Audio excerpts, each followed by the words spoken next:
Good morning and welcome to Unfiltered Vision News, bringing you the news unfiltered Monday through Friday, 7 to 9 a.m. Eastern. My name is Dr. Ashaki Noni Nichols, and thank you so much for joining us this morning. Thank you, Dr. C, for reposting the stream on X. I really appreciate it. We are live on Facebook, YouTube, and X, formerly known as Twitter. So, guys, we're 2 days away from celebrating the 4th of July. Now, I know some people don't celebrate it and some people do. So, in that, I wish everybody, just peace and rest coming up this weekend.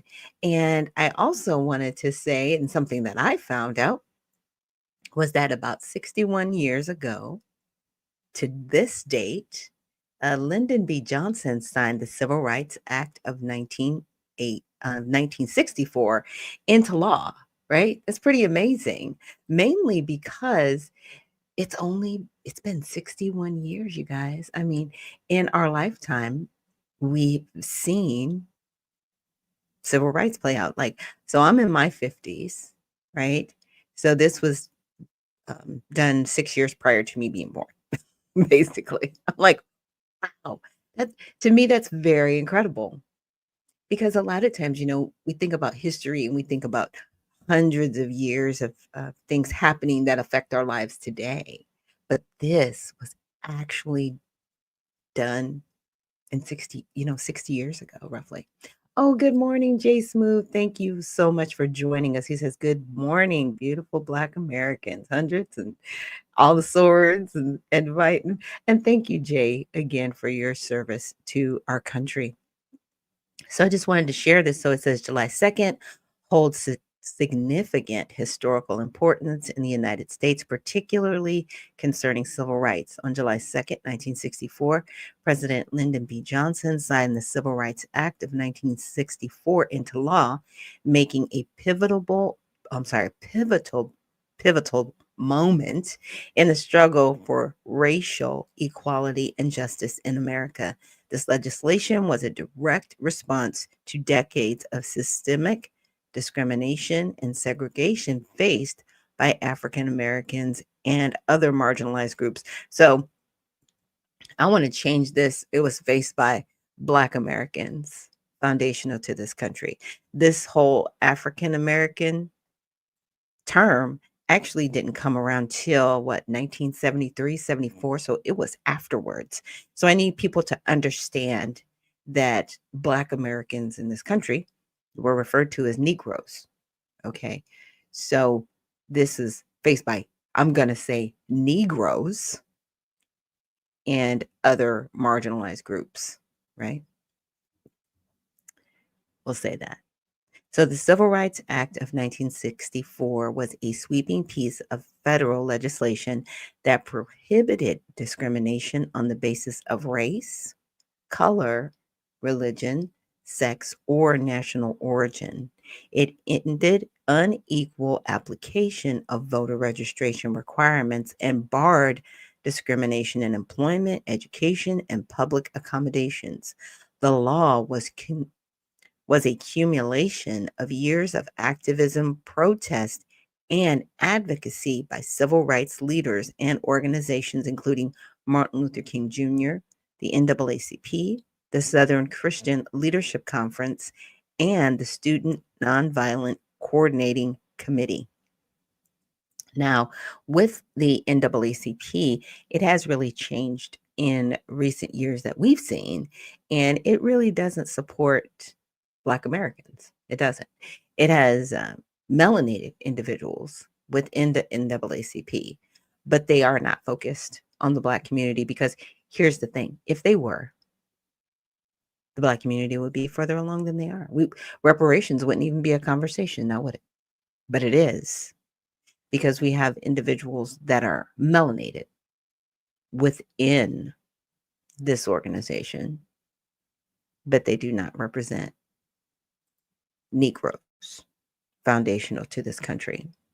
So the passage of civil rights was not easy. It faced fierce opposition in Congress, particularly from Southern lawmakers who supported segregation.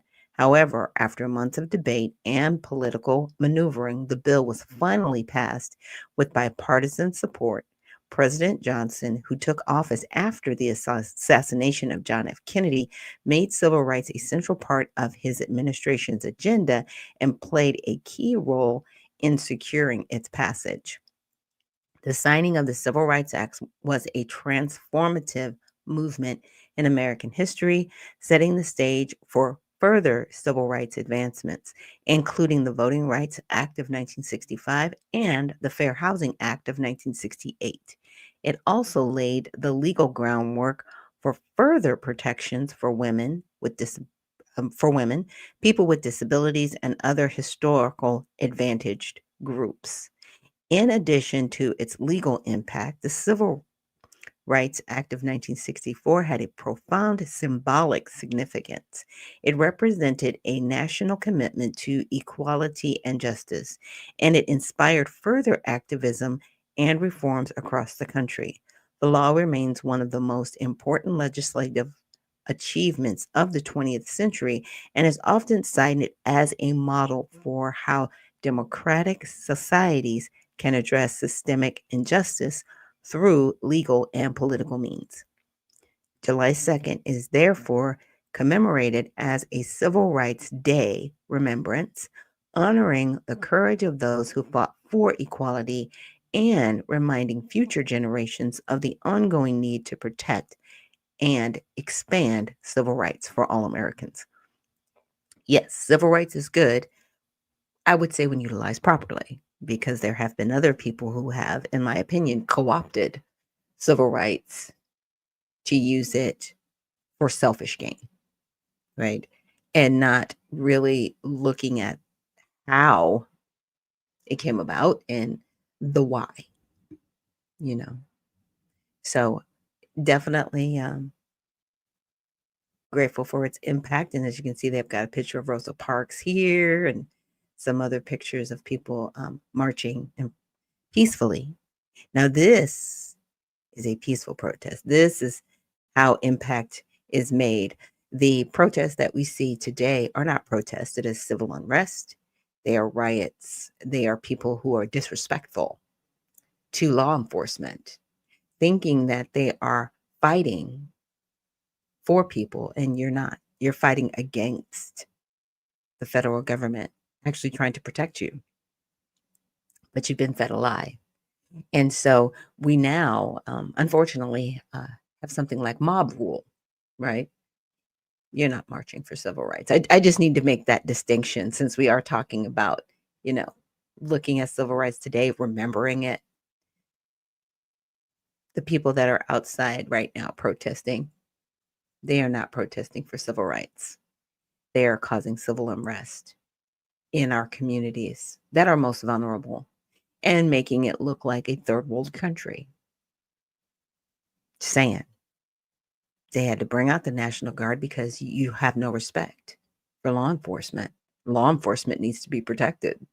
We've got federal agents that need to be protected from the mob. And that is what you are. You are not acting appropriately as citizens of the United States. And I need to call you what you are. Period. So good morning, everyone. Right? Like that's how we're opening. Yes, that's how we're opening.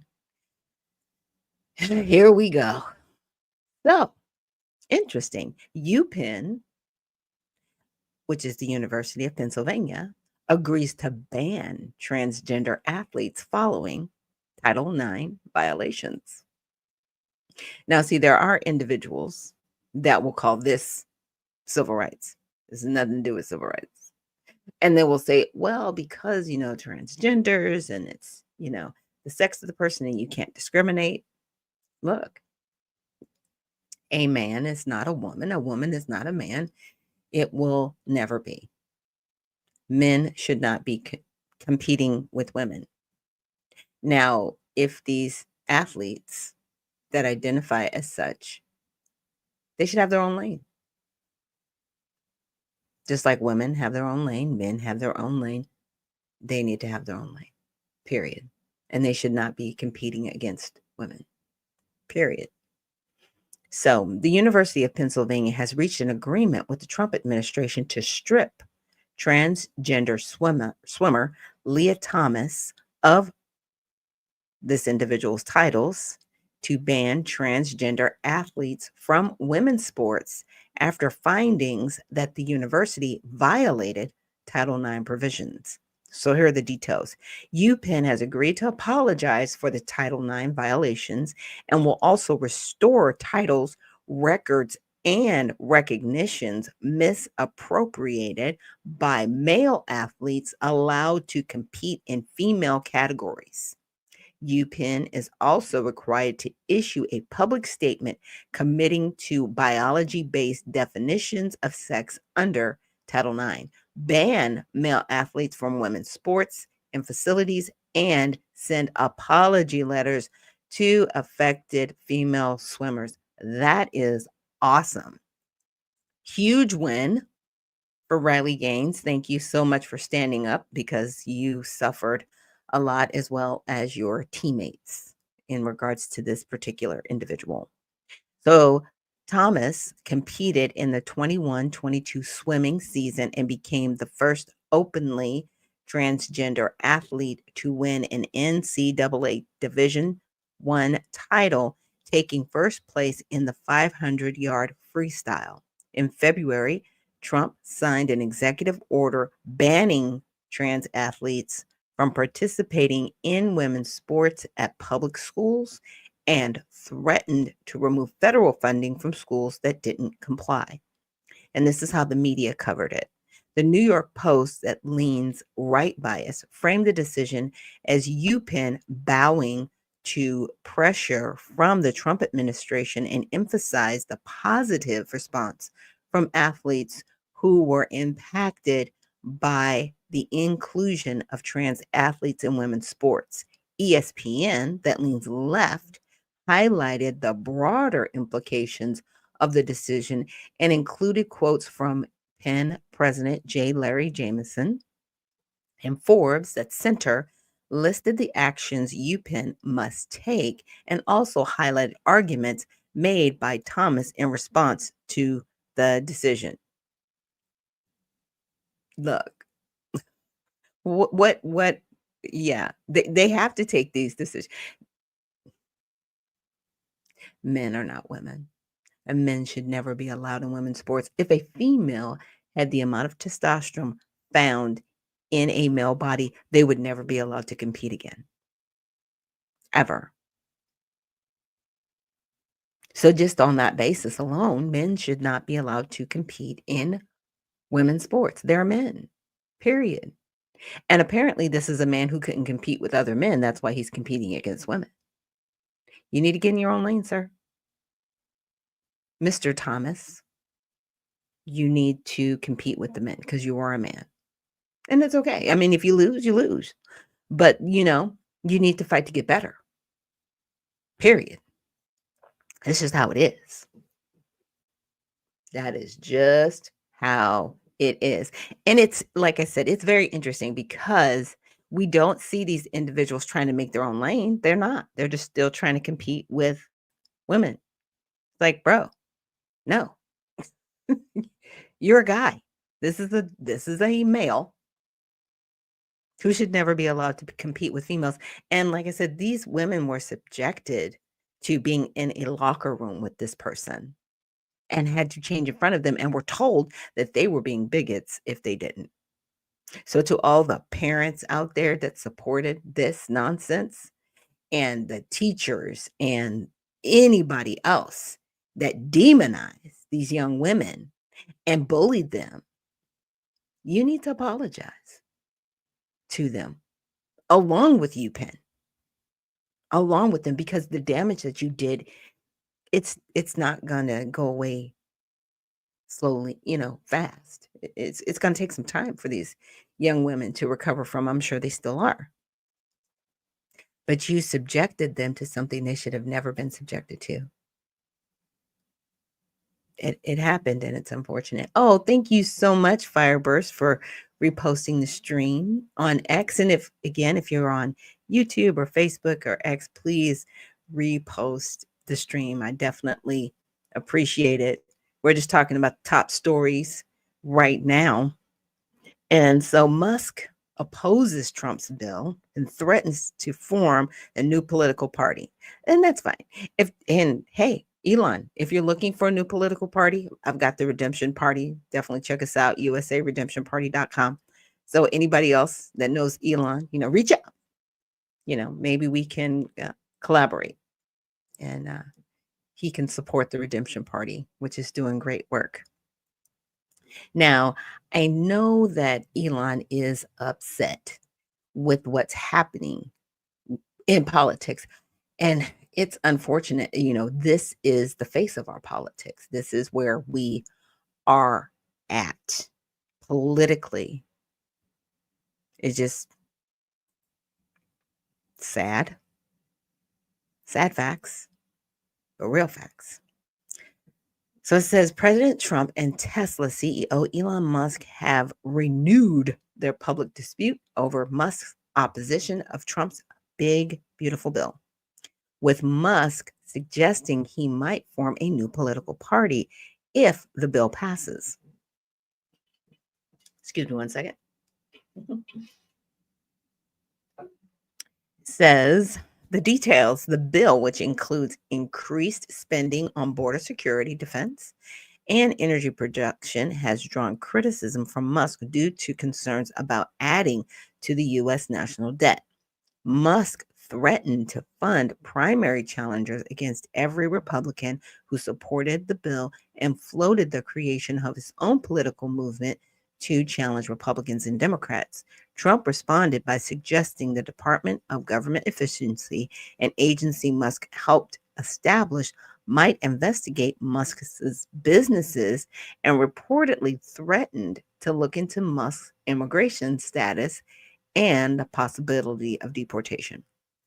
Okay, first of all, he hasn't committed any crimes, so he's not going to be subject to deportation. Calm down, everyone. Calm down. But this is what happens when people with too much money fight. This is my opinion. Like, y'all got too much money to be acting crazy like this. Like, I can't believe you're doing this. Well, look. For some, they're like, okay, you got to spend money to save money. Sounds crazy, right? But Trump's whole thing is the more money we can flood into the United States, the lower the deficits we'll get, right? Because we'll be adding more money to the economy than we're spending over time. That's the ideal. That is the ideal. But initially, on its face, it looks bad. And whether it was Trump in office or Harris in office, they were both going to have to spend money to solve this problem, because what we ceased to, or some have not thought about, is when we went through the whole thing with COVID and the supply chain was broken down. Not only was the supply chain broken down, but people were told, destroy the crops. They were told to pour the milk away. They were told to literally stop selling, even if they could, right? Which increased prices. It decreased the amount of supply that could go out with the demand that it had. So that raised prices. So now that we're kind of getting back to a place of normalcy, people don't want to lower their prices. What? To give you a break? No. And they might lower them just enough, but not back to where they were. So Dr. C says, UPenn still harbors the remains of the children of the MOVE organization in Philly. Their attempts to write themselves as humane institution are futile. Yeah, definitely. Thank you for that response, Dr. C. But yeah, with everything that Musk is upset about, I can understand why he's upset, because he's like, hey, we're trying to help you clean up this mess. And what he did bring to light is like we'll use USAID, for example. I don't think anybody realized how much waste, fraud, and abuse was going on. But when you saw the different representatives so upset about, it's going to be closed, it's not closed. But they did eliminate several thousand positions that were unnecessary. Now, people need to remember that USAID was never written into law as an organization per se. It's still really an executive order. I'm sorry. It just is. I mean, it was supposed to be there to help with humanitarian efforts and somehow got co opted by the CIA and somehow was doing all these things all over the world and spending millions of dollars, hundreds of millions, even to the billions of dollars of taxpayer money without oversight. Interestingly enough, and the same people that were crying about it, members of the House, were only crying about it because it was brought to light what was happening. You weren't crying about oversight prior to this. You only crying about oversight when somebody brought it to your attention. And it was always to the attention of other members of Congress because when they requested information from USAID, they couldn't get it. For example, now Secretary of State Marco Rubio in particular. Yeah. So it was never really a problem until somebody brought it to light. And I think that's what has Elon so upset because he's brought all of these things to light, and politicians do exactly what politicians do. They pat you on the head and say, "Thank you so much for telling us about this." And then they move on as if nothing ever happened. And people are sick and tired of that. And, Elon, he's got enough money to have a big enough voice that people will listen. And it will turn the tide. So as much as he and Trump are having this interesting outside conversation, I think they both need to really sit down and have a good conversation because it's just not good to have these battles in public. Sit down and have a good conversation. Really, be grown-ups and stop slinging mud and have a real talk. So for context, Musk, a key donor to Trump's 2024 election campaign, and Trump had a public falling out on X over the bill in June. Musk eventually retracted some of his attacks, including accusing Trump of involvement with Jeffrey Epstein. Trump then threatened to cut Musk's government subsidy contracts. If the bill passes, it is expected to add an estimated $3.3 trillion to the national debt over the next decade. Now, let's be clear. Hers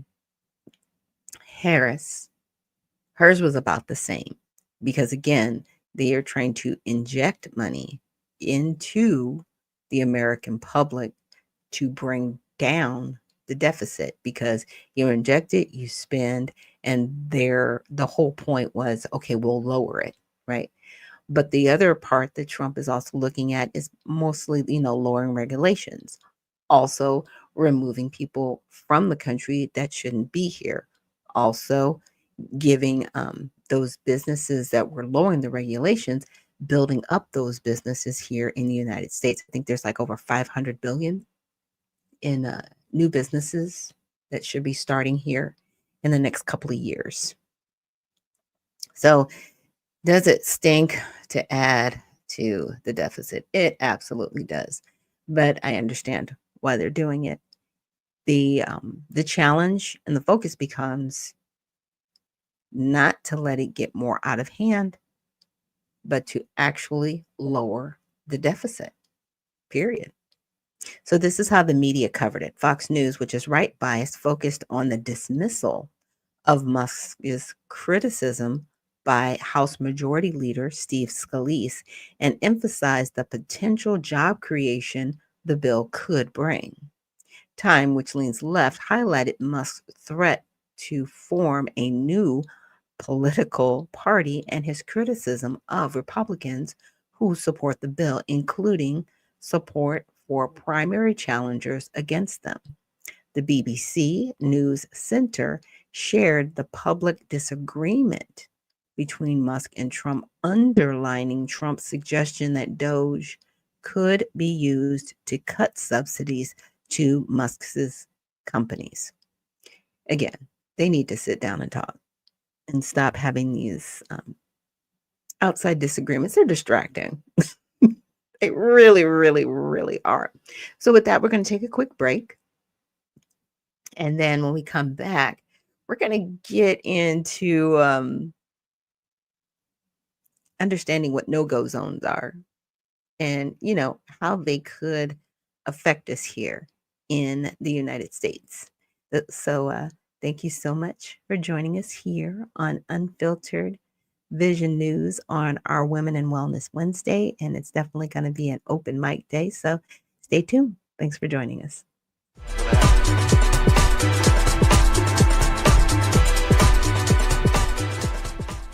At All Sides, we believe unbiased news doesn't exist. To get more clicks and make more money, media outlets often report news with a left, right, or sensational slant, either to suit their own agenda or because by telling us what we want to hear, we'll come back for more. Several news outlets in the center do a good job of portraying both sides equitably, but for the most part, American news media is biased. Bias isn't necessarily a bad thing. The key is to get multiple perspectives. But making matters worse, social media and internet search results are heavily filtered, showing us the most popular opinion or results that match our preferences and make us happy. That means we're all living in filter bubbles, where we're only exposed to viewpoints we already agree with, making us less informed and less tolerant of different people and ideas. At All Sides, we give bias ratings for hundreds of media outlets. By freeing people from filter bubbles and providing different perspectives, we can all be better equipped to understand the world and each other. So how do we do it?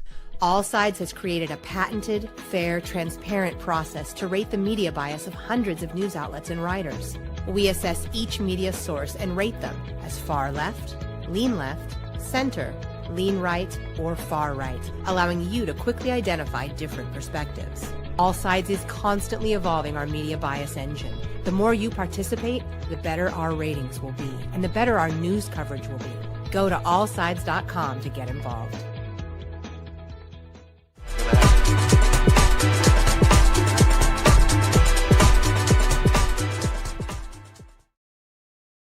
And we are back. Thank you so much for joining us here on Unfiltered Vision News, bringing you the news unfiltered Monday through Friday, 7 to 9 a.m. Eastern. My name is Dr. Ashaki Noni Nichols. And so we're going to get into our next video from Cash Jordan. Anti-ICE protests spread from city to city. ICE is preparing to deploy its special response teams to multiple Democrat-run cities, including Philadelphia. So the president is sending teams of tactical agents to illegal immigration hotspots across the country. And one of those which has gone under the radar is the sanctuary city of Philadelphia. And while the entire state of Pennsylvania voted for a secure border in the 2024 presidential election, as you're about to see, Philadelphia did the exact opposite, which is why ICE is now on the way. You can see things got very tense between Philadelphia police officers that were on scene and these demonstrators that were protesting against some of the actions that ICE have been doing around the country, marching and protesting in solidarity with the protests that are happening in California and Los Angeles. Police say crowds marched to the federal detention center in Center City, became disorderly, blocking traffic right there in major roadways. Police say 15 people were arrested. I think there's a lot of anger and a lot of frustration in society, and I think sooner or later people are going to fight back. Everyone is terrified. No one wants to go outside. I've said for 2 months, sanctuary cities, how we deal with them, we flood the zone. Send many more officers in the community to find the bad guy. If we can't find them in the community, they're going to flood the zone on work sites. So sanctuary cities going to get exactly what they don't want. I want to give you a look there. At the moment, police took several protesters into custody, including one who was charged with aggravated assault on an officer. Police say some of them ignored orders to disperse, blocked traffic, and endangered public safety.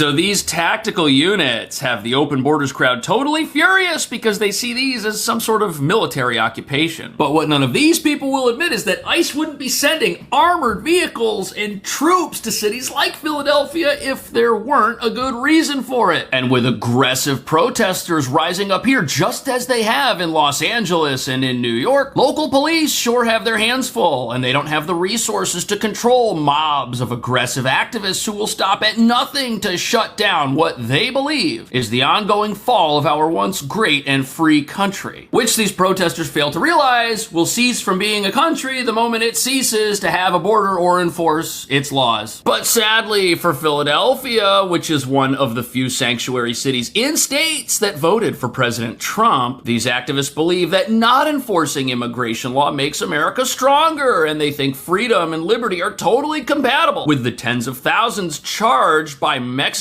cartels for smuggling untold numbers of people across the U.S. border, including gang members and terror watch list suspects. And that brings us to the real reason these tactical teams are on the way. Most of America is cooperating with federal immigration enforcement, but a small handful of cities, they've made themselves the heart of a resistance movement that has just made them a magnet for criminals. And as we're once again seeing gangs retake apartment complexes in Colorado, while continuing their reign of human exploitation in cities like New York, the mere idea that no-go zones could exist in the US of A of all places is repulsive to most of us. And Now, some people have heard of no-go zones. Some people have not. So I need to just kind of break that down for a second here and just let you know what I've looked up.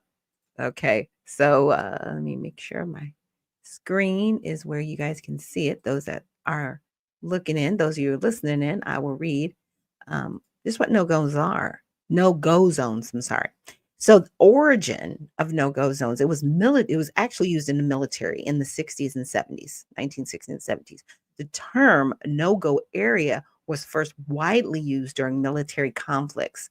So in Northern Ireland, the Troubles is what they refer to it as. In the early 1970s, part of Belfast and Derry were controlled by paramilitary groups, IRA, and others, making it unsafe for British troops and police to enter without conflict. These became known as no-go areas. And then policing and urban use in the 80s and 90s. And in France, the term transitioned to urban context, particularly in France, where zones urbanines, sensibles, thus. So if you ever hear the term thus, this is what it's referring to, were designated as economically and socially deprived neighborhoods with high crime rates and strained relations with police. Interesting. And Dr. C says many Philly people didn't even know that happened. It was minimal. Yeah. And so the media began referring to some of these areas as no-go zones, especially during riots or uprisings. And this was like in 2005. Okay. So European cities often associated with no-go zones. It says these are not officially designated as no-go zones by their government, but the term has been used in media and political discourse. So Paris, France, suburbs like Saint-Denis, Marly, France, Molenbeek, Belgium, Birmingham, UK, and Stockholm, Sweden. So these are some. Now, the governments in these countries, they reject the label, noting that law enforcement still operates in all areas, although with occasional difficulty, which means they're operating with difficulty. That's why they're called no-go zones. Okay. But that's what's starting to happen. Now, I know, and I want to say it was either Seattle or Oregon. I think it was Seattle. There was like a particular area of Seattle, Washington, where they made all these barricades, and it was during COVID. They made these barricades and they wanted to be off to themselves. It was really crazy. But at the same time, it kind of was a prelude to what we see happening now. Could something like this actually still occur in the United States? Now, it says the U.S.'s term in the U.S., the term no-go zone has been officially used by law enforcement or government, but has been applied informally or rhetorically. Often in political discourse, it is used to describe areas perceived as extremely high crime neighborhood, places where police presence is minimal or ineffective, and locations with high gang activity or anti-police sentiment. And I think the latter, the anti-police sentiment, because now people are saying, okay, the police are our enemies, but you are the same people that will call the police to protect you. So which is it? What are we doing here? And here's an example of some of the cities: Chicago, Baltimore, Detroit, St. Louis, Oakland, New York City, Los Angeles. Anybody disagree with this list? I don't agree with this list at all. These are definitely neighborhoods. Definitely specific neighborhoods that are affected and would be considered no-go zones, right? But we cannot be lawless. We are a nation of laws. Aren't offended by the idea that our country has a border. Police took several protesters into custody. Action News was out here in the area of 11th and Market when all of that was happening. In all, we're told 15 people were arrested, including one who was charged with aggravated assault on an officer. So as you can see, Philadelphia is just a few steps removed from LA at this point. Luckily, the police here aren't having any of it, but sadly, neither are the protesters. I think this is a very tense situation. I think there's a lot of anger and a lot of frustration in society, and I think that sooner or later, people are going to fight back. There's going to be movement, and I think there's going to be a lot of big things coming. Yeah. These protesters, their goal is to fight back, which is why tactical teams are on their way to cities just like this. And the stage is set. These mysteriously well-funded activists have promised to mimic their brethren in Los Angeles and stage uprisings and never give up, fighting for the rights of illegal immigrants who've snuck into our country with the help of criminal gangs and cartels, helping them make billions off the backs of the law-abiding in this country. But as you're about to see, these tactical teams, they are more than prepared to deal with any protesters. It's like we're a third world nation where people think it's okay to threaten the life and safety of a federal law enforcement officer and their families. So let's break this down. The move would mobilize special response teams, which are tactical units under ICE, to Chicago, Seattle, Philadelphia, the D.C. area, and New York. These teams come armed with Bearcat vehicles, essentially Humvees, which are essentially armored transports, long guns, and tactical vests.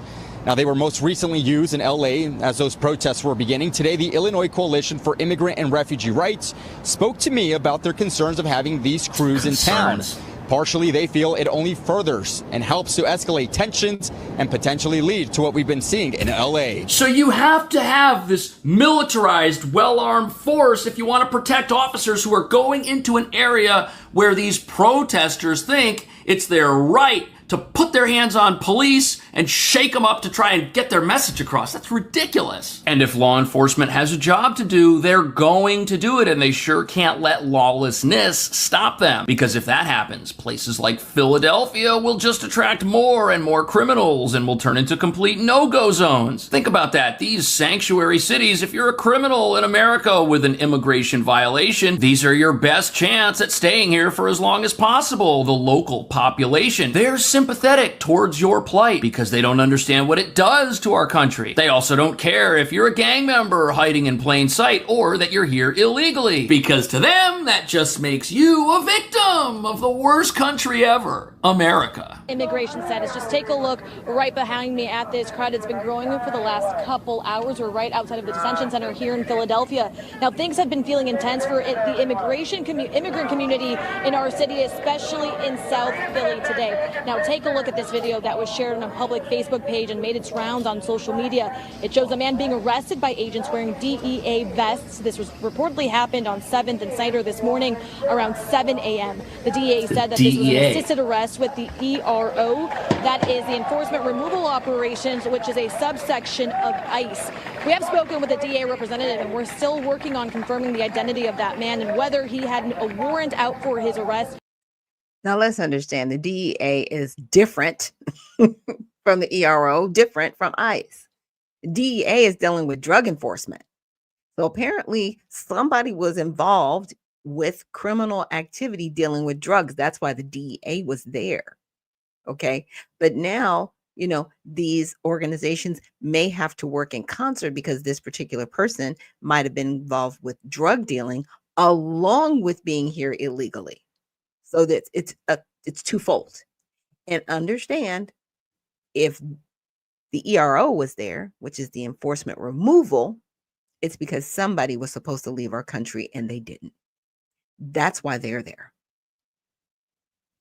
But the media is not going to tell you that. Neighbors say this activity has left their community on edge.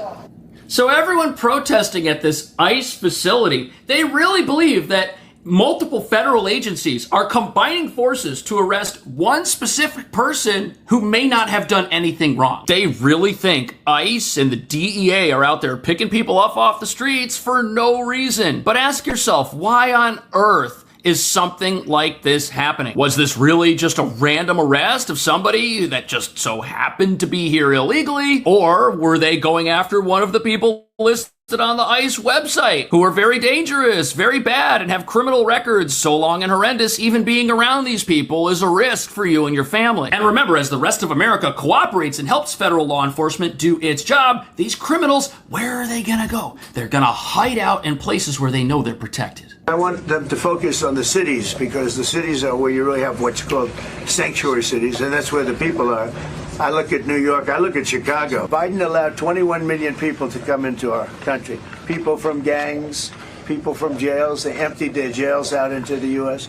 Most of those people are in the cities, all blue cities, all Democrat-run cities. Right, so it's not a secret that if you're one of the bad guys, go to a place where local laws will protect you. In sanctuary cities, if you get arrested for committing some crime as part of your gang, the local police, they won't even turn you over to ICE. And practices like these make America less safe, because these criminals, they don't just stay put, they export their crime, like the Tren de Aragua gang does to cities around New York and around Denver, Colorado. They're back in Aurora taking over more apartments. And since Philadelphia is close to New York and also doesn't like to cooperate with ICE, it makes total sense for an increased level of law enforcement activity to start taking place here and for tactical teams to be deployed. Otherwise, you're going to have criminals escaping from one sanctuary city and hiding in another. And in a way, the entire Northeast here in America is a magnet for some of the worst criminals out there. That deployment,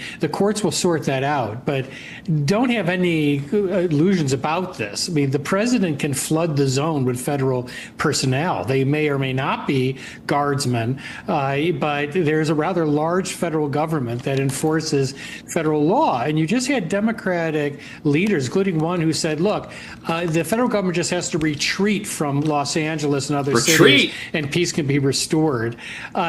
If that happens, we're not a country anymore. If the country gives up on certain cities, those cities have won. That's a terrible idea, but that's what the activists want. They say, oh, if ICE would just leave us alone, none of this would be happening. You can't have cities across the country that make up their own laws and do exactly what they want. And you can't have cities that help hide federal fugitives who commit crimes across the country. And here's how that works. The first time apartments in Colorado were taken over by gang members, one of these gang members, who was apparently the leader, fled and came to New York and was hiding out in an apartment for several months before getting caught. And that was several months ago. You've already got criminals who are smart enough to realize that they can bounce between sanctuary cities and evade law enforcement indefinitely. You said he can do it. The president can go into these blue cities that called themselves sanctuary cities and took all these folks in. Eric Adams is mayor of one of those cities, New York, right here in New York City.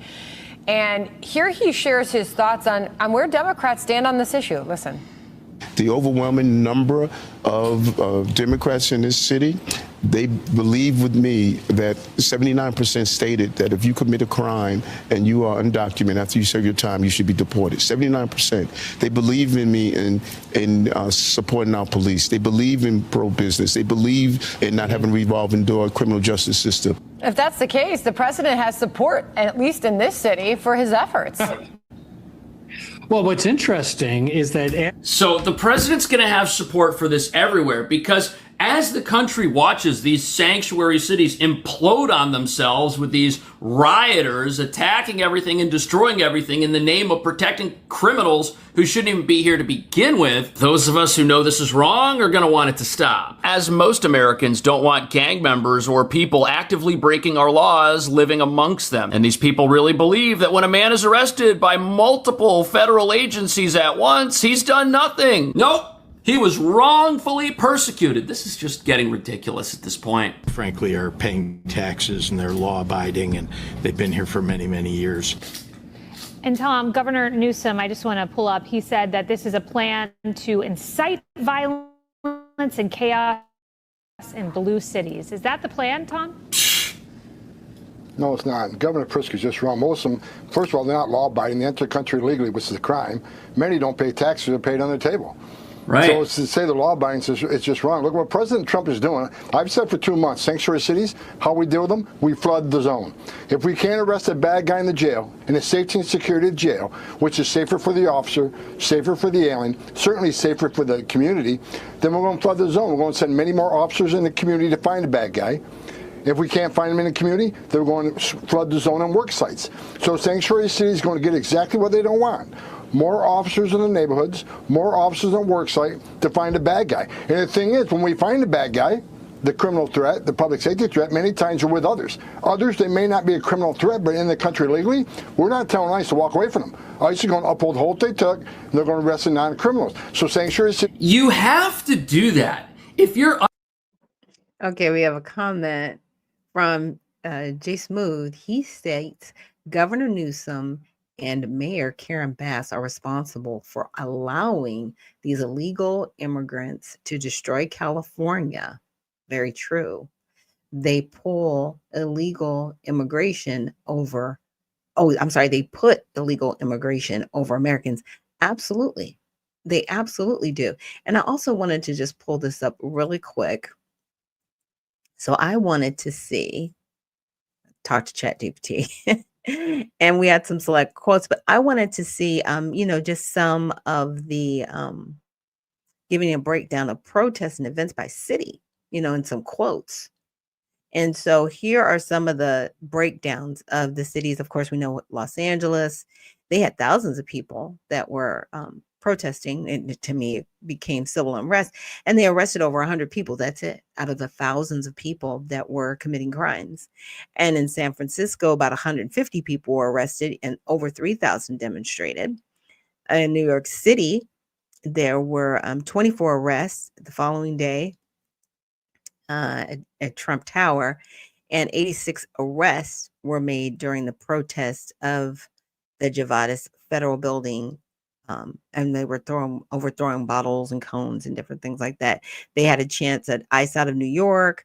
Why are you in riot gear? Yeah, because y'all are dangerous. That's why they're in riot gear. And in Seattle, June 10th, they had 50 protesters, and they said, free them all, abolish ICE. Chicago, Austin, Philadelphia. Okay, so some of these cities we've definitely heard of, but I saw a particular quote. Now, these quotes are for people that are in public office, you guys. So an LA council member said, we're seeing the best of LA, residents providing legal information and food deliveries. They're talking about during these quote unquote protests. Arturo Flores, he's Huntington Park mayor. He said he called the ICE raids a campaign of domestic terror. So you're referring to federal agents as domestic terrorists when you have your actual public causing domestic terrorism. By the way, what are we doing? We actually have city officials referring to ICE agents as domestic terrorists. See, this is a call for someone's removal because you're inciting violence. Period. You're inciting violence against the federal government that's actually there to protect and serve. So Austin Police Chief, now this is the police chief about protest control. We support peaceful protest. When it turns violence, that will not be tolerated. I think that's the best quote I've seen so far in Austin. Oh my goodness. There's actually somebody that's in law enforcement that's standing up for the law. Good on you. Okay, in Chicago, and this is a retiree commending militarization, with the militarization of Los Angeles so unconstitutional. Well, unfortunately, Snyderman, it was necessary to protect the ICE agents that were under siege. People don't realize, I really don't think they realized what was happening. And then I looked up some deportation data. So there have been 956 arrests nationwide in a single crackdown. Okay. And Jay says the media is running an anti-government propaganda and showing empathy for these illegal immigrants in these sanctuary cities. Completely true. They are. And, for the most part, people will ask why. Because they are trying to destroy our country. They're trying to dismantle our governments. Because, see, with enough, how should I say, I don't want to say bad things like this, but with enough civil unrest, it can flood into the government that's already not aligned with protecting American citizens, right? Because you do have politicians and you do have individuals in these cities, like I just showed you, that support illegal activity. And those are things that need to change. So let's finish out the video. Agents, and you have a report of criminal activity at a certain location, and you go to that location, and the specific criminal that perhaps you were looking for isn't there, but let's say you find a whole bunch of contraband. You find a whole bunch of other people with that contraband who also aren't supposed to be here. They've got a bunch of perhaps unregistered weapons with them. You've got other people who could also be gang members, and they're not supposed to be in the country. You've got to do your job there. That's how you make the country safer. You don't just walk away from that. What's going on there? And the real problem is that by these cities releasing criminals, they just put the general public in danger. ICE doesn't want to have to go into a business and arrest somebody. But here's a guy, a convicted felon, who had to be arrested on the street in public in Philadelphia because ICE couldn't go get that guy in jail. He was out and about putting people in danger. And this doesn't make a city safer if federal law enforcement has to go to where everybody is and arrest somebody who's potentially armed and dangerous. Doesn't make things safer at all. No. What's the result? More agents in your neighborhoods, more collateral arrests, more non-criminal arrests, because you forced us in that position. What President Trump is trying to do, and Governor Pritzker State, is remove public safety threats from his community, which is his number one responsibility. But if he wants to turn a blind eye to illegal alien public safety threats, President Trump will not do it. President Trump will keep his promise to American people. I mean, that's the solution. If you've got criminals, you have to go and pick them up. You've got to get them out of the country. But here's the thing.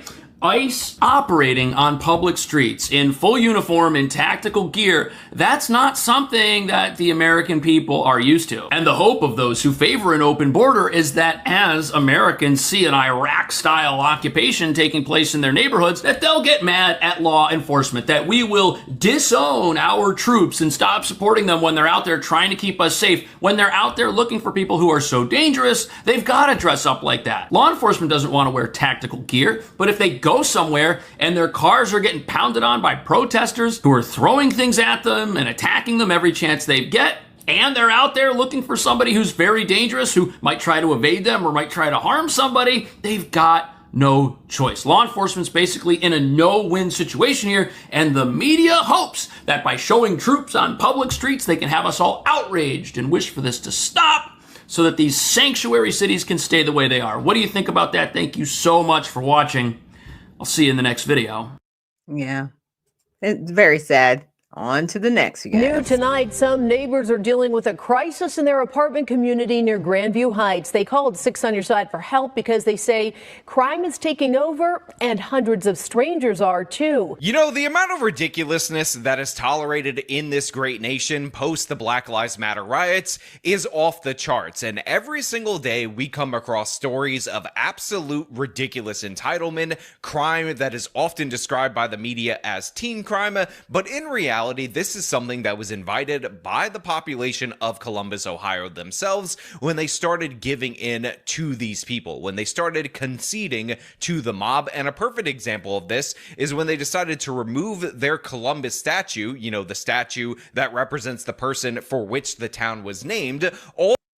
Okay, so just to tee this up, this is about, you know, individuals, right? Kind of overrunning an apartment complex and being really, you know, loud, out of pocket, and in essence, terrorizing the residents there. This is happening in Columbus, Ohio. And the reason why I wanted to bring this up, because it shows the disrespect that people are continuing to have with law enforcement. This is a trend that's not going in a better direction. That's what I'm trying to show to you guys here. It's like we've got illegal immigration on one hand and people protecting people that are here committing crimes here in our country and saying, you need to leave them alone. Seriously? Calm down. Now you've got other individuals who are literally taking over an apartment complex in essence and terrorizing the residents there. And what are people supposed to do? Because these people have no respect. No respect. So let's continue with the video. In an effort to appease the Black Lives Matter rioters, who are allegedly just angry about the death of George Floyd and evil white racism that was under every rock. But the thing is, when you start catering to these people who just want to tear down our society, and you think that you can hide in your fancy apartment complex, which, by the way, according to the website, looks absolutely beautiful, an absolute serene escape from urban life, well, guess what? That is not going to last forever, and that is exactly what these residents have found out the hard way, as a bunch of teens, hundreds of people, have decided that the amenities that these people pay for, the residents of the apartment, are now the property of course, the criminals. These are reparations that are due, and again, you have nobody to blame but yourselves for allowing the mob to take over and have so much influence in your day-to-day politics. And this is what we're going to talk about today. But before we do, I want to thank everybody who supports this channel via actualjusticewarrior.com/join. Give me the money. Give me the money. Okay? And what you are about to show us is shocking, to say the least. So we're told by the local news that what you're about to see is absolutely shocking. And honestly, for the uninitiated, you might be shocked by this kind of behavior. But the fact is, across this country, what we've seen is these teen parties that have absolutely no respect for the communities where they occur in have been getting out of hand for a very long time. And again, like I said in the open of this particular video, these are the same people that allowed the mob to tear down statues of Christopher Columbus because they thought that that would placate the mob. But in reality, what these people want to do is tear down all of society, tear down your private property rights. They don't respect you. And honestly, if you decided to defund your police, if you decided to roll them back all because of an incident that went down in the state of Minnesota, then this is the logical, natural consequences for your own actions, for allowing your government to be corrupted in this way. Oh, absolutely, Jessica. Just imagine hundreds of people taking over this apartment complex who don't live here and don't pay rent, partying at the pool, the beach, and even the parking lot. Neighbors who do pay rent say they're concerned for their safety after even hearing gunshots earlier this month. At first glance, the Runaway Bay apartments seem like a dream, a picturesque landscape nestled on one of these Scioto quarries. The gate is not locked. It is a free-for-all for whoever wants to come in and out of this place. But some people who call it home say it's become a living nightmare. I've had my kayak stolen, my paddleboard stolen, I've had my car broken into. So we hear from some of the residents of this apartment complex, and they talk about how the gate is unlocked, so all these people come and go as they please. They absolutely tear up the location, and of course, some of these people have been victimized in that they've had their property stolen multiple times, their cars broken into, and again, this is all the consequences of you tilting your society to bend the knee to these people to say that they're innocent Baba Angel Aladdins who didn't do anything wrong, and now those Aladdins are stealing from you. They're robbing you. Now, of course, early on they say that the gate is unlocked, but I want to make something clear to everybody out there in the audience. The gate used to be locked. It used to bar people from coming in and throwing these crazy parties. What happened is these criminals broke the gate. The gate has yet to be repaired. Whenever they do repair it, they break it again because there are no consequences for their actions. And shockingly, by the end of the story, you're going to hear the statement from the police, and you're going to find out that they're still not going to do anything about it. But yet we can't talk to the trespassers. Carrie Cassidy has been renting here for a long time and says crime is only the start of the problems. There's a dangerous and disturbing trend happening involving pop-up events where hundreds of strangers take over the property, including the pool, the parking lot, and the Quarry beachfront. Now, this woman says she's not even allowed to talk to the trespassers in this particular situation, and in reality, you definitely don't want to, because it is a huge group of people, a mob of people, and if you try to confront them, if you try to get them to conform to societal norms, they will in fact attack you. In fact, there have been shootings that have gone on at these parties that have just popped up on this property because these people have no regard for anybody who lives there. They have no regard for private property, and yes, they will destroy your stuff, and this is one of the reasons why So I'm gonna pause this right there, and I want to show you guys because I did look up, and I was like, okay, so what are the consequences of these people? So it says noise violations can trigger civil penalties applicable to individual businesses or property owners.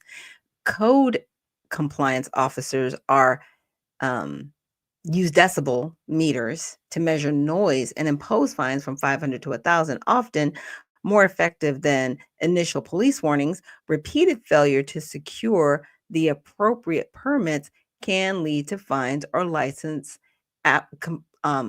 complications, especially for short-term rentals. And so, I looked up the laws. There's nothing really to help these people here in Ohio. Like, there's nothing there. There's nothing there. Yeah. And what he's saying is very true. It's a very slippery slope, So it's like loud parties. It's like, okay, they can be fined, right? If they don't have a permit, what are the police going to really do to these people? There's nothing really set up that can't be done, and I was like, well, what about a pop-up party? They can apply for a special permit, but what if they don't do it and they just don't care? What are they going to do? They've really put themselves in a weird position. So it says pop-up apartment parties in Columbus aren't automatically illegal. Let me read that again. Pop-up apartment parties in Columbus aren't automatically illegal. But any event over 20 people, especially with amplified sound or temporary setup, requires city permits. If you're a neighbor, you are protected under the city noise ordinance and can escalate through 311, code compliance, police, and documentation to address disturbances. Does it look like in these videos that these people can do any of that? Yeah, the mob is taking over, and they know they can because, see, it's not considered automatically illegal. That's the problem. So there's no real enforcement. And to Taz, thank you so much for reposting this stream. And thank you guys so much for joining us here live on Facebook, YouTube, and X. So let's continue with the video. Oh, good morning. Good morning, Unc. It says, who are the people violating the property? I missed it. Well, it's a mixture of individuals, actually. Some are Caucasian, some are melanated, but they all seem to be young people who know that they don't have to follow the law, unfortunately. Greatly against defunding your police and allowing these bad actors to take advantage of the Black Lives Matter riots hysteria in order to do so. But let's take a look at the people who are coming in. All of this on private property where they don't live or pay rent. The front gate has been broken for months, with people pouring in day and night with no control. Now, for those of you who are listening via podcast and you want a description of these teens that are partying on this particular property, these teens that busted open the gate and come in and take over the pool, I won't describe them in too much detail other than to tell you that it is not exactly a diverse group of people. In fact, I would say that even though there's some Latinos in there, they seem to be overwhelmingly disproportionately Black Americans or maybe African Blacks. I have no idea, honestly, what the demographic breakdown is in terms of the Black population of Columbus. But yeah, they're coming in. They're clearly and obviously not respectful of these people's private property, of the shared amenities that is meant to be for the renters. And a lot of people are pretending like this is regular, ordinary. You bring an extra person to the pool that it corresponds with your apartment complex. But this is obviously well beyond that. This is obviously absolutely chaotic. And again, you would expect the police to be ready to bust this up, but they've been defanged in Columbus, Ohio. Much like the statue has been removed, the foundational principles of this great nation have been removed in this area, and these people are suffering the consequences of that. No amount of coexist bumper stickers are going to make this acceptable behavior. I hate to break it to you, lefties. You should not have allowed them to tear down the Columbus statue. I'm paying $1,400 in rent here. These people come in here and they act like they own the place. We get harassed. We get threatened with guns, with knives. We've had a shooting here just a week ago at our pool. This surveillance video shows those shots ringing out at the pool earlier this month. I was worried about my mom because she was right there. She lives right across from the pool. I was scared to death for her. I was calling her, making sure she was okay. Renters wanting to stay off camera say there needs to be more security, accountability, and oversight. Been threatened to have my butt kicked by men, by women. Had women who have literally had their children running around this parking lot unattended. Again, other than the brazenness of the break-in to this property, other than the fact that so many people showed up, once they're there, none of this is surprising. Not remotely surprising that you end up getting threatened with guns and knives. If you try to talk to these people, the fact that they had a shooting and there's surveillance of the shooting, this entire community is being ripped apart by these individuals right here. And again, all of the blame is being shifted from the city of Columbus, from the police in Columbus, to the apartment complex, as if they're able to deal with this mob of people that just keep breaking into the property. And take a look at this scene in the parking lot on Tuesday night. Hundreds of random people partying in the parking lot. Why is this allowed?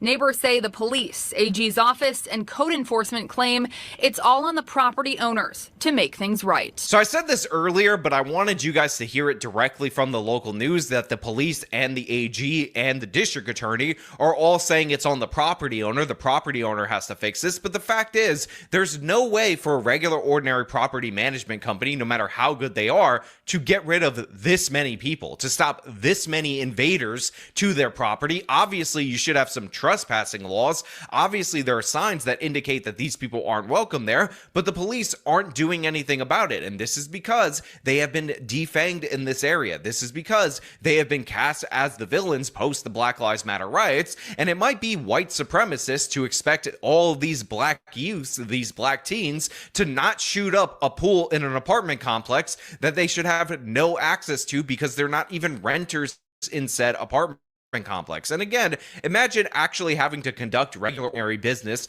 go to your car, get out of this parking lot, go grocery shopping, and expect to be able to come back when this mob of people are here starting fights, pulling guns, shooting each other, all the crazy nonsense that you expect from the inner city, from the ghetto parts of this particular city, are all just right here in this apartment complex. And the police are saying trespassing laws, never heard of it. Nobody's stolen land or whatever stupid ass justification they're bringing up for this particular situation. This is you have a legal right to a peaceful environment to live in. And it's the management's responsibility to provide that. So look, I 100% appreciate what these women are doing, because a lot of people were afraid to come on camera for fear of retaliation from these teens, from this urban youth invasion that they're experiencing. But right there, they're just dead wrong. Obviously, the police should break up these parties. They're shooting up a pool on private property that they should not have legal access to, and the police and the district attorney for this area are pretending like there's nothing that they can do. Obviously, that's not the case. That's not how any of this works, but unfortunately, this is the state of this particular community post the Black Lives Matter riots. Okay, I'm gonna stop that right there. And Unc says, yeah, sorry, this is white people are cowards. And unfortunately, it's to what I'm saying, though. A lot of these policies that people put in place are what's driving this criminal activity. And the reason why I wanted to show this after showing what was happening in Philadelphia is because this is a trend and it's at the local level. So I need us to pay attention to really what's happening at the local level in local politics. Full of residents tonight frustrated over the management's lack of response. I went over to the property group's managers to ask for comment about what they plan to do in regards to this public safety concern. They turned me away with no comment tonight. Many neighbors are now looking for a new place to live. Look, unfortunately, when law enforcement fails you, when your property is being invaded, when there's nothing that anybody could do about this, the only solution is for you to move out. The only solution is for you to get out of this particular area, because the fact is this is just going to keep happening, and it's rather sad that so many residents have been there for so long, but the fact is they're facing violence, theft, all sorts of problems, and they can't even enjoy the amenities that they pay for because of this group of people that has taken it over completely. And again, okay, so I'm gonna stop this particular video, but you can get the gist of, you know, what's happening. And that's the unfortunate part, right? Because a lot of this, what it's leading to is the dismantling of our governmental system.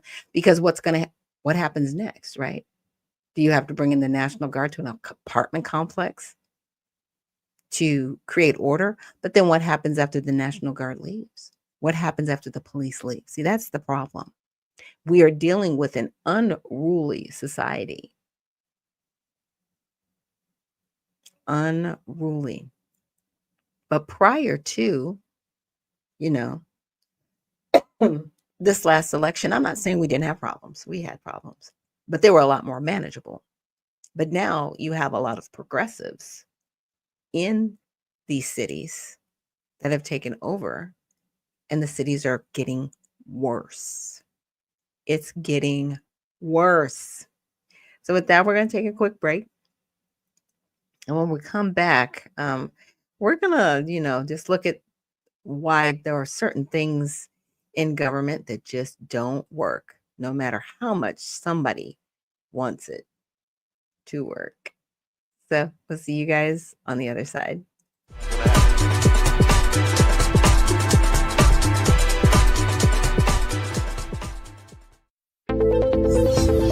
The browsers of today are broken. They've been overtaken by a barrage of sneaky and annoying ads, trackers that follow your habits, and cookies that build profiles, and all sorts of other internet clutter that's taking precedence over the content that you want to see. In fact, these useless bites can take up to a whopping 50% of page load times, with a third of it anxiously trying to learn more about you. To make matters worse, some ad blockers are even letting ads through when large advertisers pay them. But do you really want a leaky ad blocker? It's because of these very reasons that we developed Brave, a new browser that kicks internet crud to the curb and makes it faster, safer, and better to surf the web than your current browser. With Brave, everything you need is built right in. We integrated technology that automatically blocks trackers, annoying ads, and shields everything that can cramp your style and destruct your privacy. With it, you can expect increased speeds nearly 2 times faster on laptops and up to 4 times faster on mobile. And unlike any other browser, Brave allows you to support your favorite publishers with automatic micropayments, so it's a win-win for you and your favorite sites. To top it all off, Brave is open source, because we truly believe it's our web and we need to fix it together. So ask yourself this question: do you want a web browser made for the internet of today? If so, try Brave. It's faster, safer, and ad-free.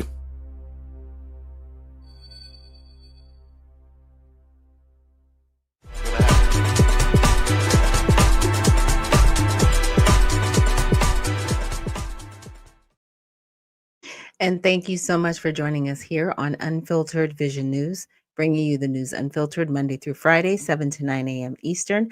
My name is Dr. Ashaki Noni Nichols, and I am your host for today. And thank you, Unc, so much for reposting the stream and, joining by posting your thoughts.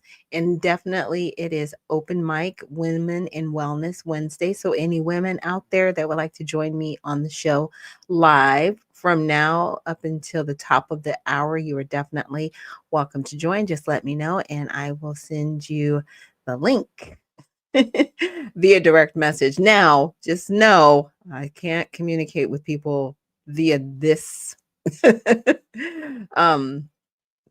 how should I say, this mechanism that I'm using, StreamYard. Yeah.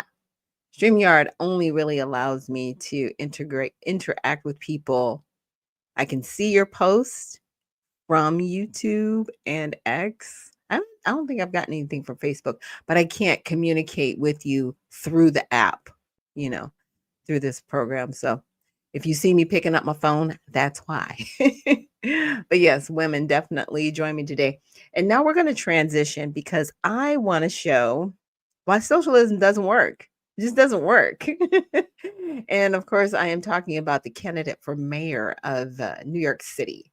So I just wanted to show you a video of someone who's actually been on our show before, Miss Karen Kennedy. Really appreciate her. Now, there is some passionate language in here. So for those of you listening, I just need to let you know that just to preface it. News. Yes, indeed.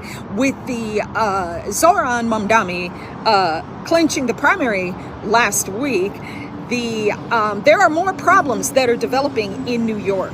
And the crank far left white liberals and Muslims who voted him in, they're the primary ones who are falling for this scheme. He is straight out of central casting. He is another lying sack of shit, just like AOC, who claims that she's a girl from the Bronx. Now, thank you, Benny Johnson, but I've been saying this since 2018 on my former YouTube channel that she's the Westchester white girl. I have been saying this for years, but now it's being proven where she's actually from, and Benny has a huge platform, so the news gets out faster.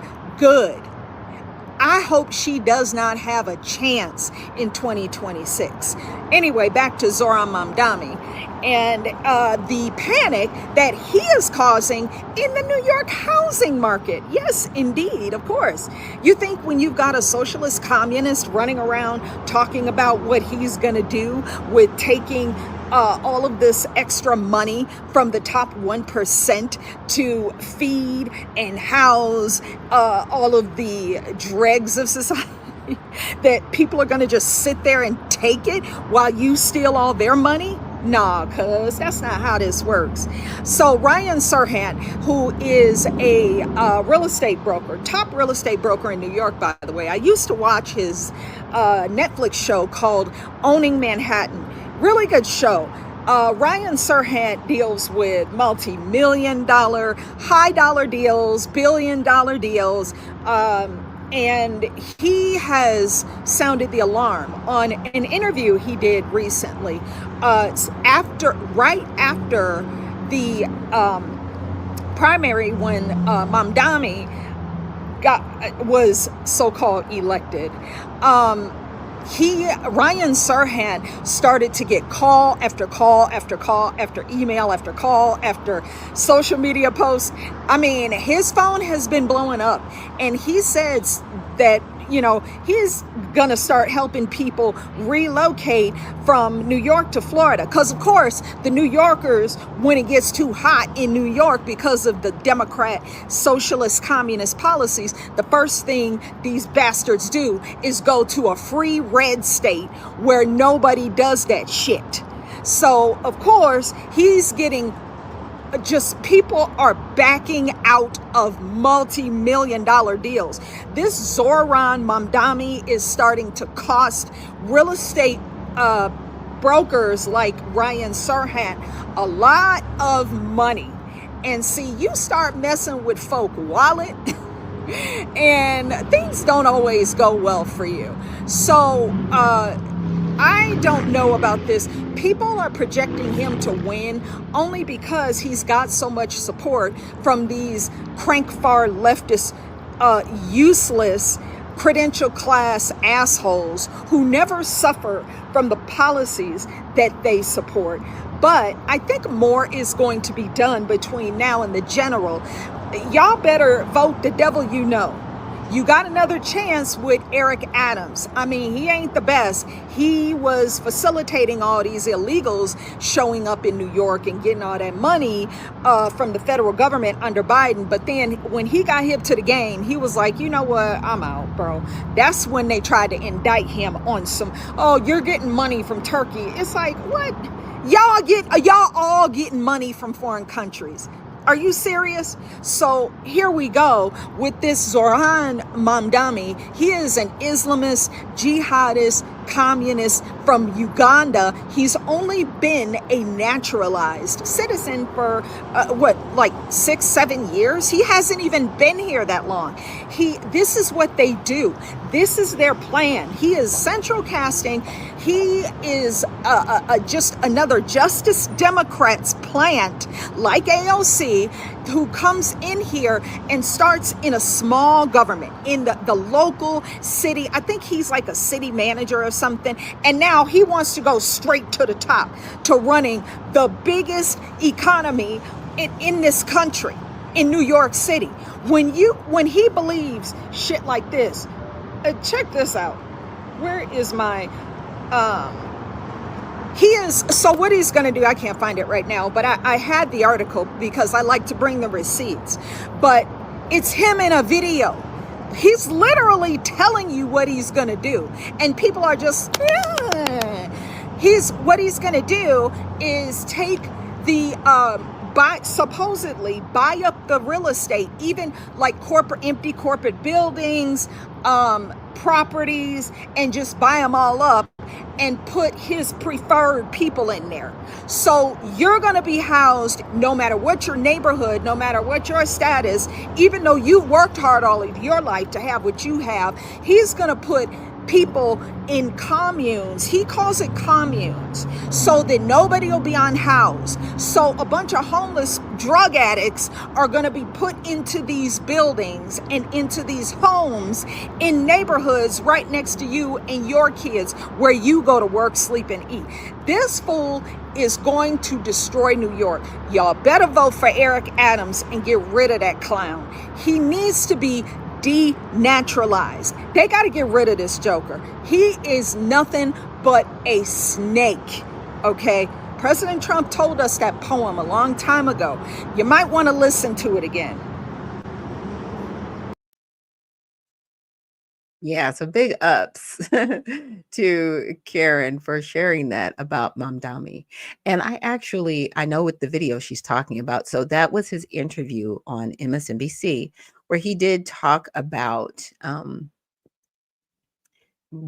doing more of the socialist thing, right, with communities, and talking about raising the property taxes on individuals outside of the city limits that are still within New York City, right? But they're not in the downtown area, raising their property taxes to pay for the individuals within the inner city. Yes. And the other video that she's talking about is he does have a short video where I think he's wearing green, where he talks about his plan for socialism for the New York City area, which is very dangerous. So I wanted to give a shout out to Sean AI. Thank you so much for reposting the stream. And also JC, thank you for reposting the stream. So I wanted to look at his net worth because I was like, what is this guy worth? Because a lot of people that are socialists actually aren't poor. They're people of means. They've got money. And how do they get this money? Well, they get their money being capitalists, which is hilarious because they're socialists. So I wanted to look at his net worth. His net worth is 200,000, which isn't horrible, right? But he's only been in the United States 6 or 7 years. So his salary as a New York State Assembly member, which is approximately 142,000 annually, and a plot of land in Uganda, valued at 150 and 250,000. So he's got land. So you own land, you sir own land, and you've got a 6-figure salary. Okay. All right. I'm just, my whole thing is, how did you get these things? He also earns additional income from podcast royalties, okay, rapping under the name Mr. Cardamom, and documentary grants. Though these contribute relatively small amounts, Mondami lives modestly in a rent-stabilized apartment in Astoria, New York, and does not own a car. Okay. All right. He comes from a prominent family. His mother, Mira Nar, is a celebrated filmmaker, and his father, Mahmoud Mandamni, is a renowned academic author. While details about the net worth of his immediate family members are not provided in context, it is noted that his family background is considered affluent. Despite this, Zarhan Mandani has chosen a career path focused on grassroots activism and public service, distancing himself from traditional makers of wealth, often associated with political figures. Interesting. So I wanted to see, well, what's his mom's net worth, right? Like, do we have any? So his mother's net worth as of 2025 is around 3 to 5 million, which isn't a ton, but still this is more than what he has. But this is in the millions. And this, it's like you're considering taxing the same people to make the city of New York work. So you're going to tax your mom? I mean, I'm just saying, are you going to raise her taxes to pay for this? So some estimates place her net worth higher at approximately 22.7 million, while the others suggest it might be around 10 million. These varying figures reflect the challenges in accurately estimating the net worth of public figures, especially those involved in the film industry, where income can fluctuate based on project success and other factors. Yeah, so this dude is not broke. You're not broke. Socialists are never broke. They have money. Like AOC, she's got money, but she's a socialist. Bernie Sanders, he's not broke, but he's a socialist. You want everybody else living like paupers while you live at the Capitol. We can think about the Hunger Games in that respect, because that's what happened. Yeah, there was the Capitol and there was everyone else. It just boggles the mind, in my opinion, of how people are okay with socialism, and they don't have to really live that way, right? So here's my thing. I said, why? Because I had to ask, I was like, why does socialism fail? Because there are so many people behind it that figure it's successful. Okay, so socialism fails due to several critical issues, primarily rooted in economic and organizational challenges. One of the most significant criticisms is the economic calculation problem, first proposed by Hermann Heinrich Gaussen and later expanded by Ludwig von Mises and Friedrich Hayek. This problem highlights the difficulty of efficiently allocating resources in a centrally planned economy without market prices. In a free market, prices convey information about supply and demand, guiding resource allocation. Without this mechanism, central planners lack the necessary information to make rational economic decisions, leading to inefficiencies and resource misallocation.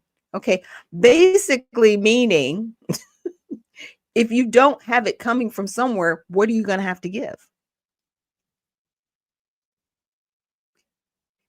If you don't have someone making things, how are you going to have things to give if no one's making anything? If you don't have capitalism, how are you going to really effectively have socialism?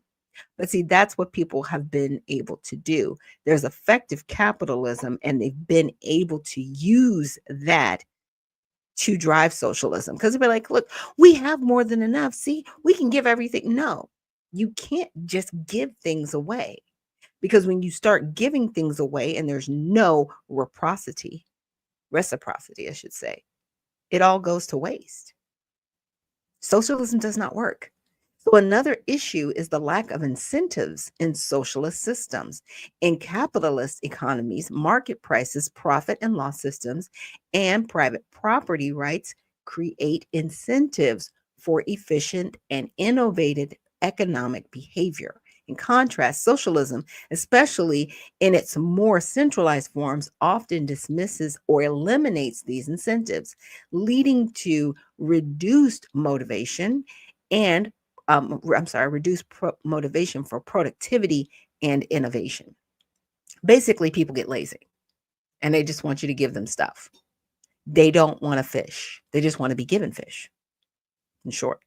This absence of incentives can result in stagnation and inefficiency as individuals and businesses lack the drive to improve or expand production.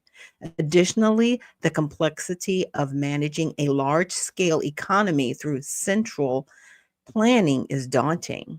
As the number of people and variables involved increases, the ability of central planners to effectively manage resources and respond to changing conditions diminishes.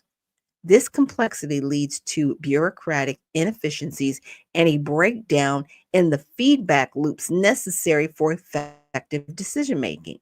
Historical examples of socialist states, such as the Soviet Union, Cuba, have also faced significant challenges, including economic stagnation and political repression.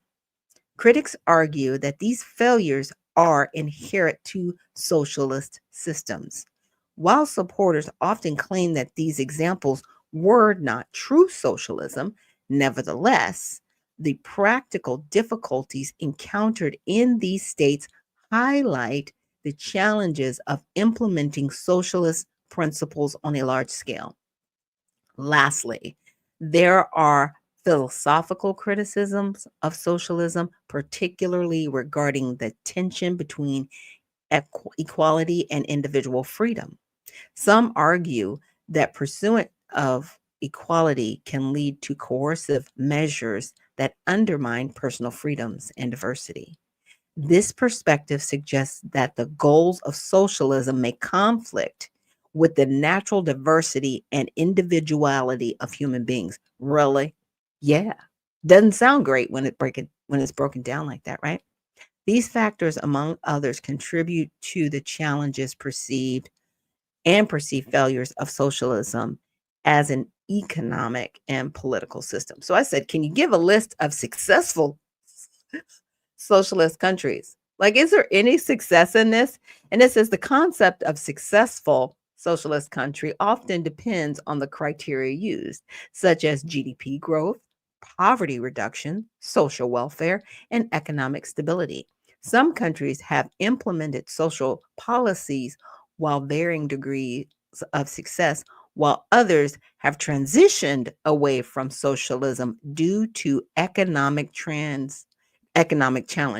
Okay, let me read that again. Others have transitioned away from socialism due to economic challenges. So you've got a democratic socialist just like all in, bro. Read the room. This has been a failure for a long time, and it will continue to be. So some of the countries or states within countries, Bolivia, China, Cuba, Vietnam, Sweden, Norway, Finland, and Denmark. These are all places that tried socialism. It doesn't work. It's failed. It's important to note that some countries, such as Israel, India, and the United Kingdom, experimented with socialist policies, but eventually moved towards more market oriented economies, citing economic challenges associated with socialism.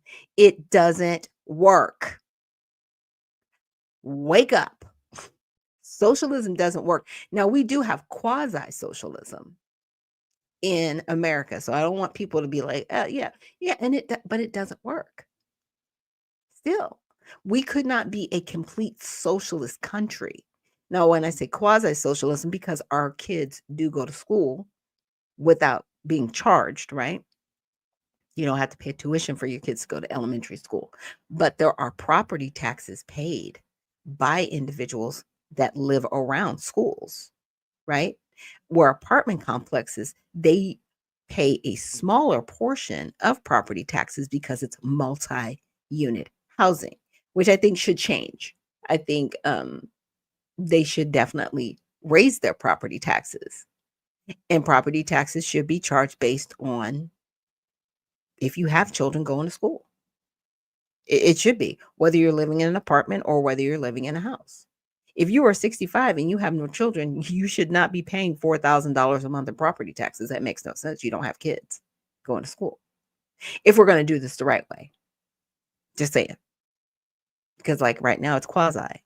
We do have welfare. We do have cash aid. We've got food stamps. We've got, Social Security. We've got disability. As much as I want to say we we do have quasi socialism, it is what it is. But we do our best to take care of one another. But we cannot have that quasi socialism without capitalism. They work hand in hand.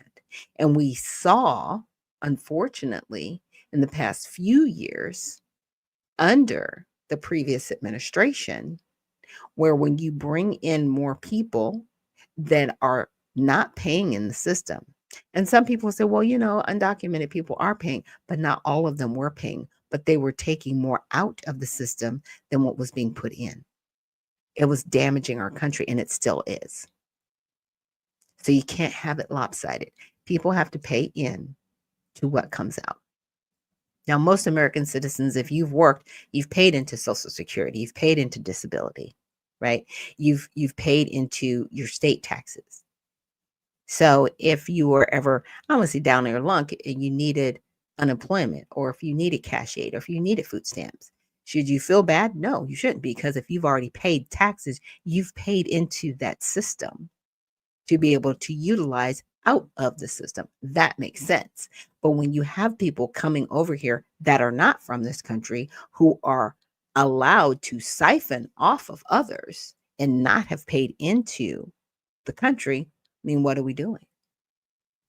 It's that part right there that's very upsetting for many, especially for me. I don't like it.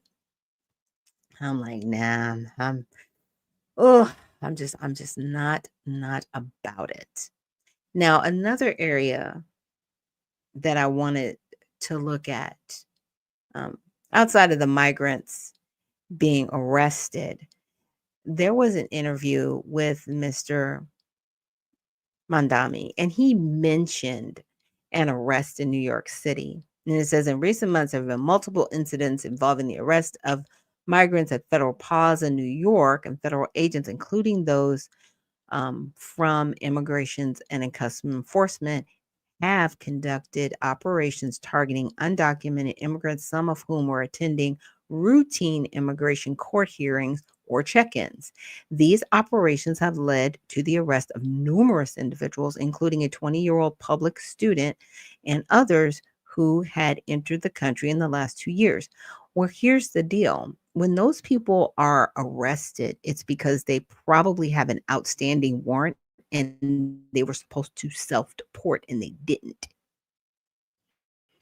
And so when we see these people getting arrested, they're not getting arrested because ICE is just like, oh yeah, we just need to arrest you too. No, there is a specific reason why they are being arrested. And I was looking at that letter and from ICE, and I came across actually something else that I wanted to share about you guys. So DHS debunks fake news media narratives from June. And this was as of the 30th. So this was as of Monday. And it says today, the Department of Homeland Security published a exhaustive list of facts to set the record straight on numerous false, misleading stories that have been dumped by the media on social media during the month of June. So here's my thing. Why do you think the media would do this? Well, in my opinion, it is to create outrage. It is to create a division within the United States, more of us them situation. Because here's the thing, if we, the people, are fighting amongst one another, who's getting off the hook for even doing this in the first place? Well, it's our government. Yeah. And our government at the local level and state and federal levels need to be held accountable. Those are the people that truly need to be held into account, and we're not holding their feet to the fire, and we need to every single day. So let's look at some of these fake narratives. So ICE facilities are overcrowding and inmates are starving with no medical assistance. So concerns grow over dire conditions in immigrant detention. So these claims there is overcrowding and or subprime conditions is categorically false. All detainees are provided with proper meals, medical treatment, and have opportunities to communicate with their family members and lawyers. ICE actually has higher detention quality standards than most detention spaces, actual U.S. citizens. That's crazy. Despite a historical number of injunctions, DHS is working overtime to remove these illegal aliens from detention centers to their final destination or home. And what that does is it gives them a pass through so they can go back to their home countries. But to hear the media tell it, oh my gosh, these people, they're in these situations that they shouldn't be in. We need to feel sorry for them. No, nobody feels sorry for them. At least some of the people I talk to, as they shouldn't, as we shouldn't. So let's take a quick break and then we'll finish looking through some more of these false statements and really look at how we can combat these false statements. So with that, I'll see you guys on the other side.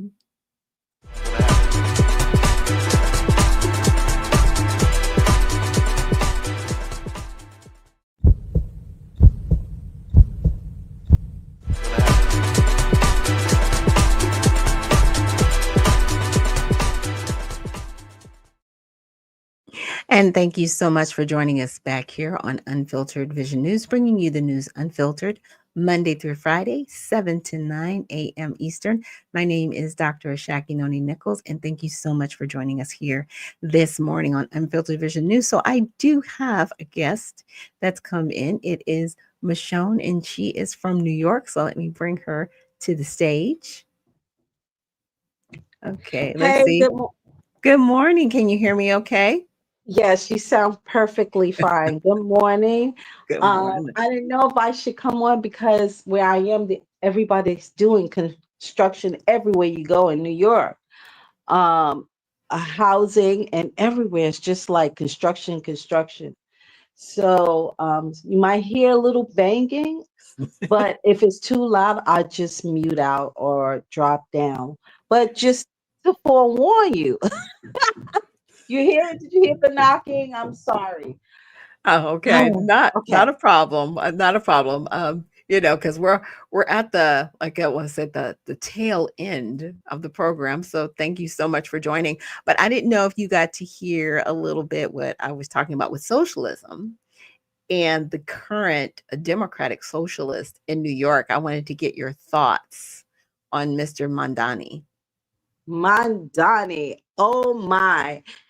I was out there on election day, and let me tell you, I mean, there were some people rooting for Cuomo, but Cuomo, it's old Democratic Italian family uh, history in New York from his father, and his father legacy, not his own. But he did become governor for a couple of years, and he had some scandals going on, of course, of I won't say fondling one of his staff members. That was Right. the allegation.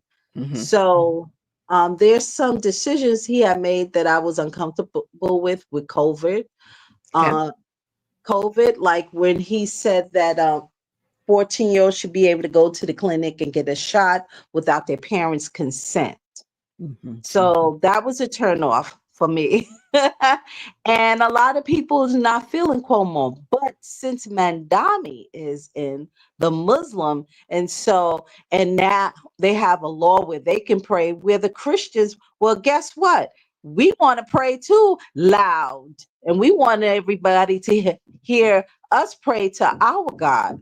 So I see some discrepancy that's going on here.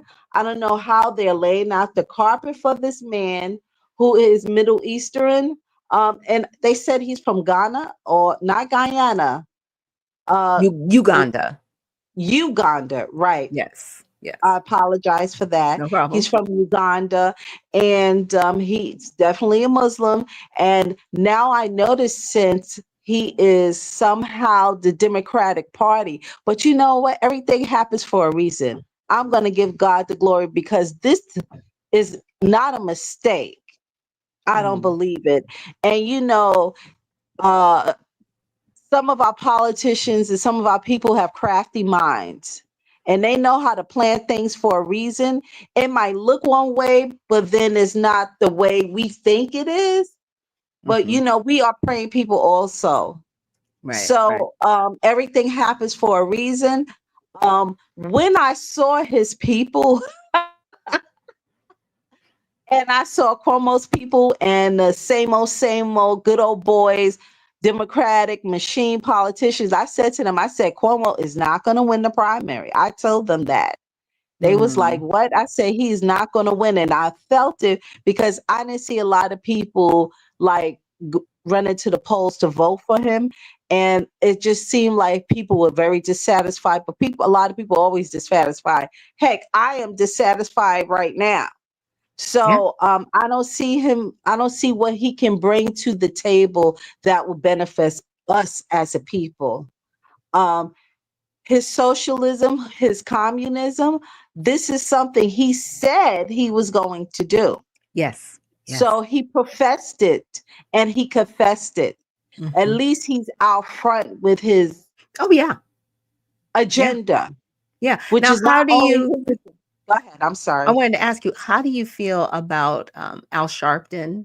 And I want to say it was, why is it Spike Lee supporting him?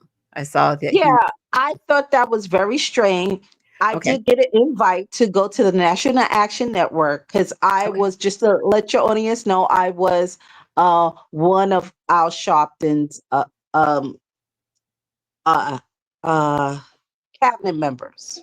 Okay. So I thought that was weird to me. I don't know why he supported him. I guess because usually, I'm gonna tell you, they do say you're not elected, you're selected. Okay. Across the board. Right. Exactly. So, which is very strange, because they could do one thing to make something else happen. Okay. For whatever reason. And I don't, for Sharpton to support him, I think he's following what everybody else is doing. Right. But to me, when I saw that, I was like, okay, now you're just showing who you've always been. Really are.